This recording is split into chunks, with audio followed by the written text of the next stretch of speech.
सन्यासी है तो दंडी भाव में आग्रह किया जाता है, और गृहस्थ है तो करबद्ध आग्रह किया जाता है। हाथ जोड़ करके उसे विनय किया जाता है कि आप श्रेष्ठ हैं, आप हमारे यहाँ आगमन करें, पधारे। और यदि कोई श्रेष्ठ अनायास आने का उपक्रम बनता है तो भगवान श्री कृष्ण कहते हैं नारद जी से, नारद जी आए हुए हैं भगवान कृष्ण के द्वारिका में बिना बुलाए। नारद जैसा परम भागवत आ रहा है, महाकवि माघ लिखते हैं उनके लिए भगवान कृष्ण के शब्दों में, हरत्यघम संप्रति हेतुरिष्यत शुभस्य पूर्वाचरितम कृतं शुभै शरीर भाजां भवदीय दर्शनम व्यनक्ति काल तृतीय योग्यता। हे नारद जी, आप जैसे श्रेष्ठ व्यक्ति का आगमन हमारे एक काल की योग्यता का परिणाम नहीं है, 3 कालों की योग्यता का प्रतिफल है। योगिना ना भी अगम्य, जो योगियों के लिए अगम्य है, वो भगवान श्री कृष्ण नारद जी के लिए कह रहे हैं कि मेरा ये पूर्व जन्म का पुण्योदय है, पुण्य इकट्ठा हुआ है, जो नारद जी के आगमन से ये प्रस्फुटित है। मैं मान लिया कि मैं पुण्यात्मा हूँ, तो मेरे एक मात्र निमेष आग्रह से, वो भी जो है ये आभासी आग्रह से, अगर इतने सारे नारद जी का आगमन अगर हो गया है, महान ज्ञानियों का प्रभुत्व अपने अपने परंपरा, और एक ऐसी परंपरा अब एक वर्ग कक्ष में 50 विद्यार्थी बैठे रहते हैं, 100 विद्यार्थी, शिक्षक समान रूप से ज्ञान बांटते हैं। वो देने में कभी कोई कोताही किसी शिक्षक ने नहीं किया। ये बात अलग है कि लवकुश कम ही निकलते हैं।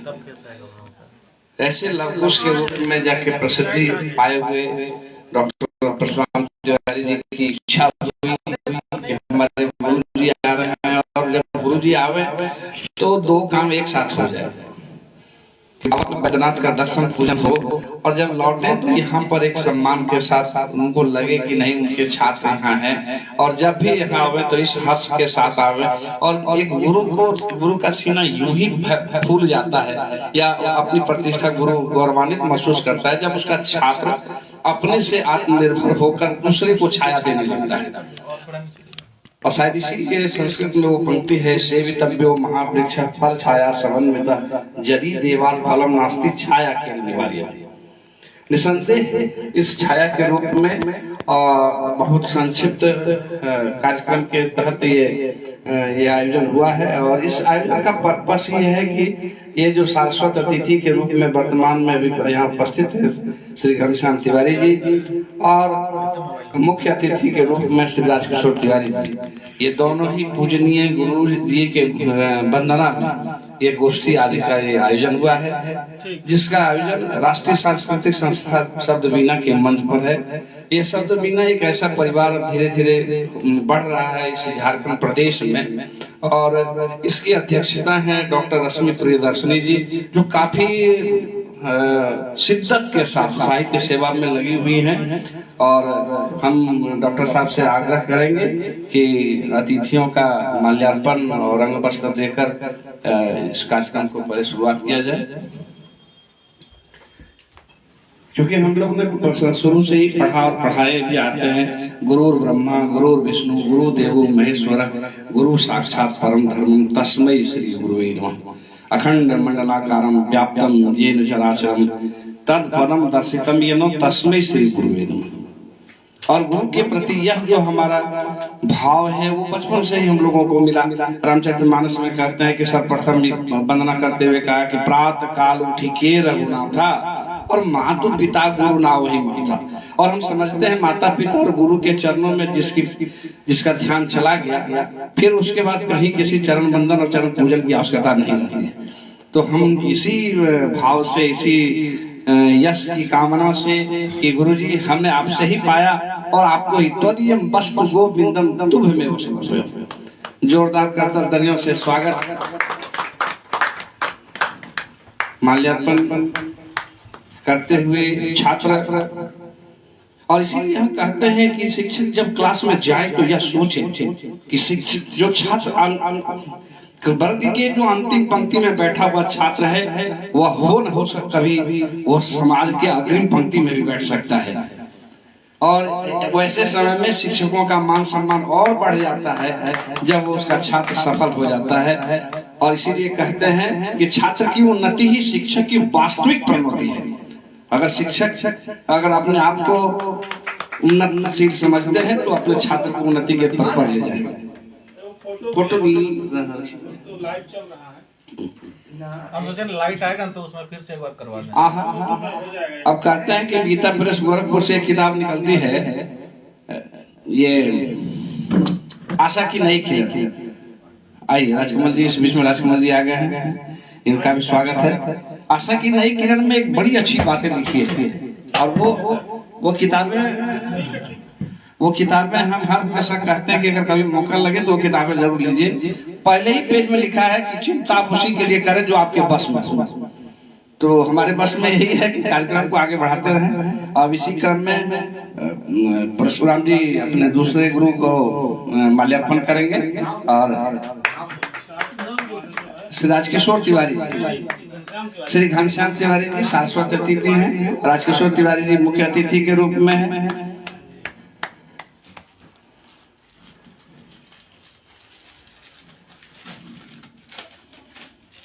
और बड़ी एक अच्छी परंपरा हम लगता है कि हम लोग सभी को यह करना है कि जैसे ही हमारे कोई आते हैं और जिनसे समाज को कुछ मिला है उनको हम कुछ न कुछ दे के जाए। सुंदर सुखद पल खासकर उस छात्र और गुरु के लिए और समाज के लिए, जो समाज आज यहाँ उपस्थित है, भले ही उसकी संख्या जो हो, लेकिन सभी के सभी 24 कैरेट सोने हैं। और इस भयानक गर्मी में अब अध्यक्ष महोदय के लिए, आज की अध्यक्षता कर रहे प्रोफेसर रमनंदन बाबू के लिए, जो सभी के गुरु हैं, गुरु नाम गुरु असंख्य उपन्यास है मृग तृष्णा, उसको बड़ी गंभीरता के साथ, शिद्दत के साथ किया। एक बार कर्तव्य ध्वनियों से स्वागत। तुलसी बाबा फिर से आओ के लेखक कवि, और इस था इनकी इच्छा थी कि अटल लैंग्वेज लैब में ही कार्यक्रम कराया जाए, तो मुझे लगा कि चूंकि कम संख्या में है तो बदल बदल के सब जगह होगा तो ज्यादा अच्छा रहेगा। एक ही जगह एक ही सुर एक ही ताल होते होते लगता है कभी कभी गड़बड़ी। के आगमन से मेरा मन सुमन खिल जाएगा, आपको तो कष्ट हुआ होगा, लेकिन परशुराम जी का गौरव निश्चित रूप से बढ़ गया होगा, इसमें कहीं कोई है। ऑर्बिटल स्टडी करके एक बोर्ड, उसके ठीक सामने ऑर्बिटल नहीं, उसके ठीक सामने वाली गली में आ जाए। हाँ, एकदम लास्ट में आ जाइए। और 2 किताबें और 2-3 किताबें और भी इनकी पांडुलिपि के रूप में लिखी हुई है। हमको लगता है कि जब भी कुछ नई चीजें लिखते हैं तो जरूर कि ये हम प्रथम पाठक के रूप में तो हम जरूर इनका रहते हैं। ये सबसे पहले बोलता है कि सर सुनिए, नहीं तो लिखे सर, समझे। हमने कहा जी सुनाइए, एकदम पक्का सुनाइए, क्योंकि आज के डेट में हम समझते हैं कि पहले की जो स्थिति रही हो, लेकिन अभी जो वर्तमान स्थिति में है हम लोग देखते हैं कि जितने श्रोता रहते हैं उतना ही वक्ता भी रहता है। होना क्या चाहिए कि हमारे वक्ता कम हो और श्रोता अधिक हो। और ऐसी उम्मीद करते हैं कि जब सारा समाज जगेगा और जानेगा, समझेगा कि जैसे प्रजापति ब्रह्मा इस सृष्टि के सृजन करता है, ठीक एक सृजन, एक नई दुनिया कवि लेखक भी अपना बनाता है, और जिसमें वो सबसे सर्वश्रेष्ठ सर्वोत्तम को रखता है। वो प्राथमिक शिक्षा जहाँ से हमने शुरू किया, वो गुरु भी आज हमारे ऊपर अपना आशीर्वाद दिए हुए। उस चेयर को इधर आप बैठिए आराम से, वो वाली जो कुर्सी है। और प्राथमिक शिक्षा के बाद जब हमने माध्यमिक शिक्षा लिया जा करके, तो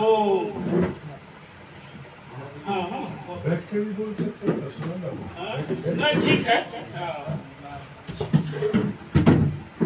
और कोई गोष्ठी रहता तो बोल देता, लेकिन गुरु जी जो है जहाँ हमने, हाँ ठीक है, माध्यमिक शिक्षा जब हमने लिया, में 4 लड़के पढ़ने जाते थे।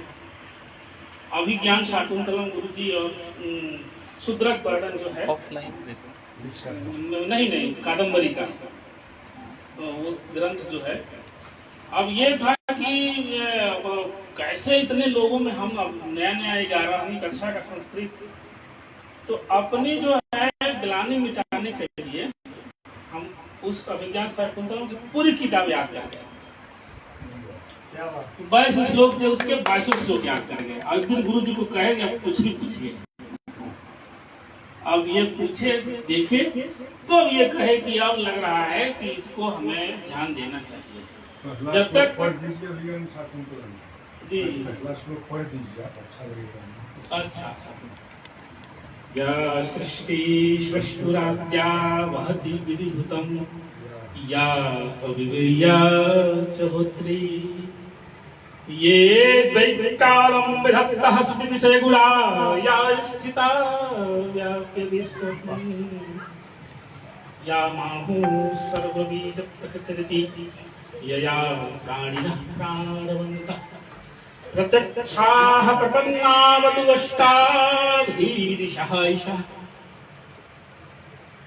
अब आप अचानक पूछे हैं, मैं तो जा रहा था उसमें चतुर्थ अंक में पूरा दिलो की मार कि आदि परिभावनी विचिंत्यति अनन्य मानसा से लेकर के अर्थो ही कन्या पर की वह एवं, ये 22वां है।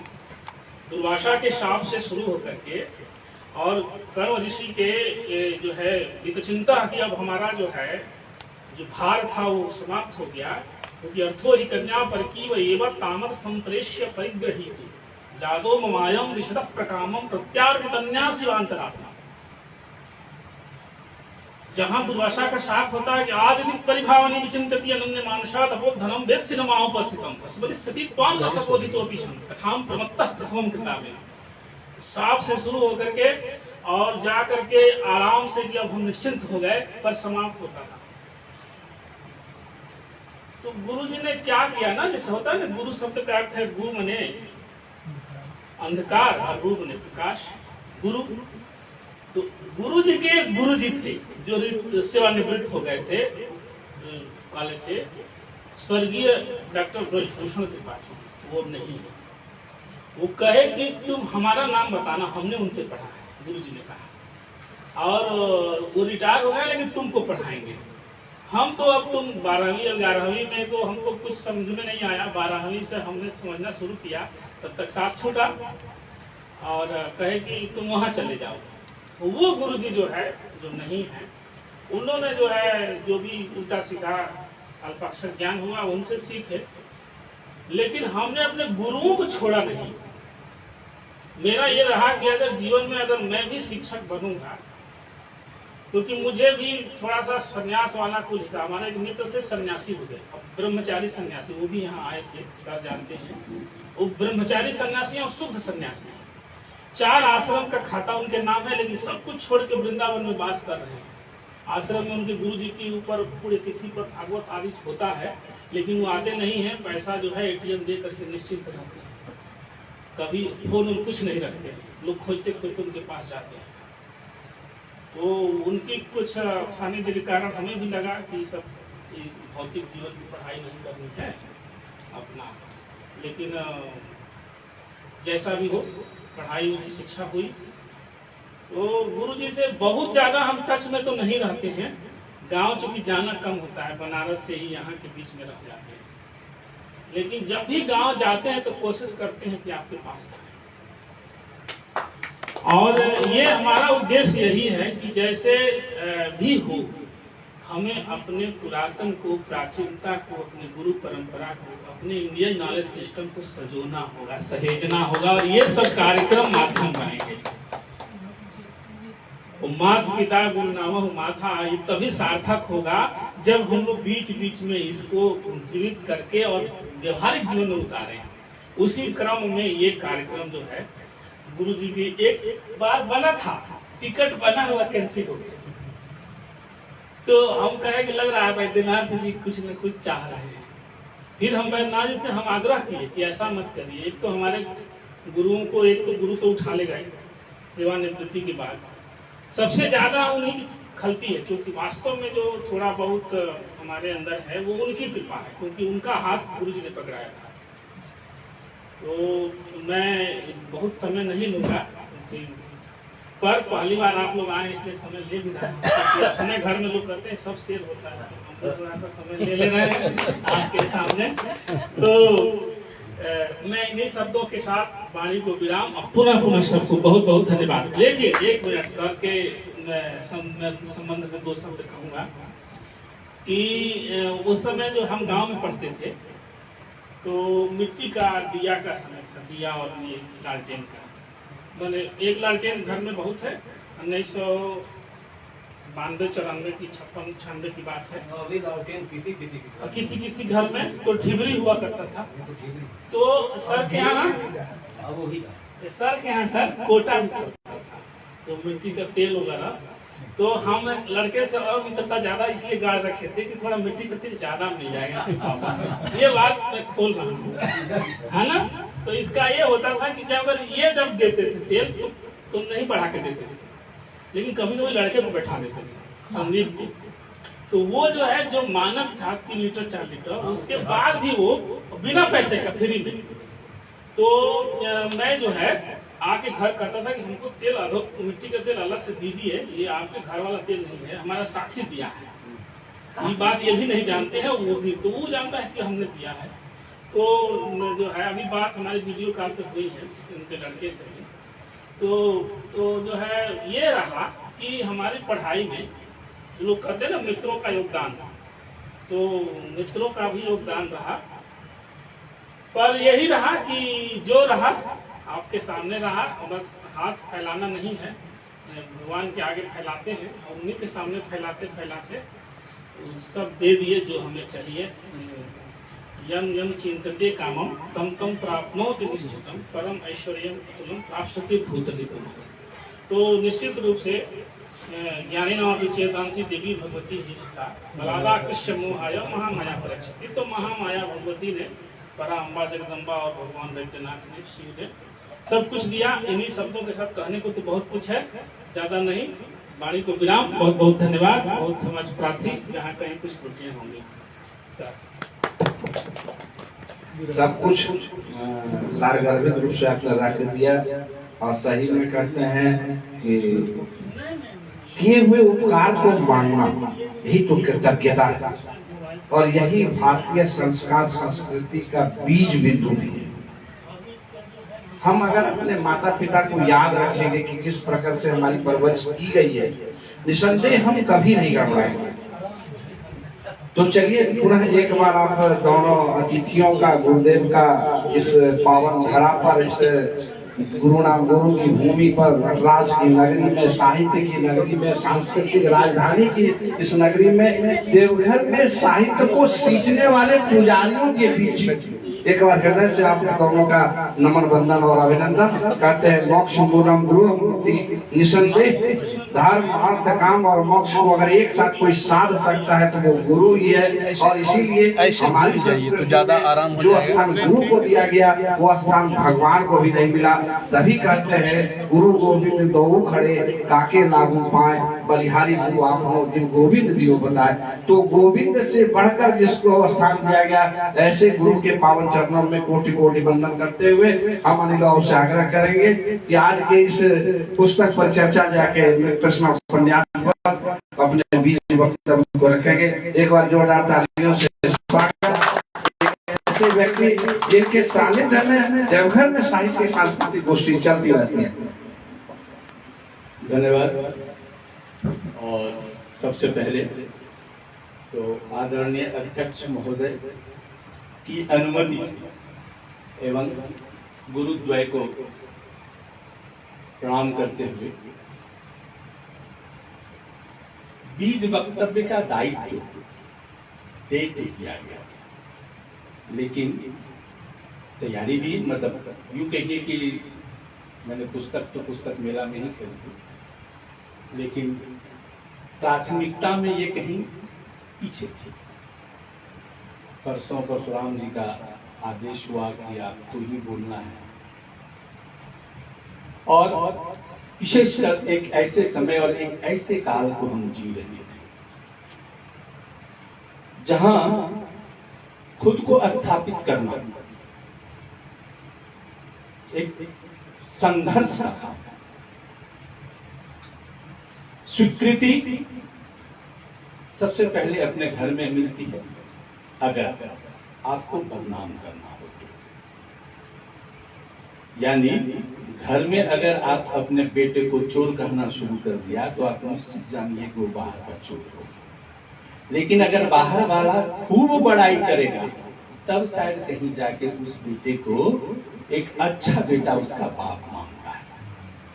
कहने का अर्थ ये है कि ये परंपरा रही है कि आपको आपके घर में स्वीकृति सबसे बाद में एक परंपरा है। तो उस परंपरा को जीते हुए अगर कोई अपना कुछ लिखना पढ़ना और देखना दिखाना चाहता है तो इसमें श्रम भी लगता है और कहिए तो साहस की भी आवश्यकता है।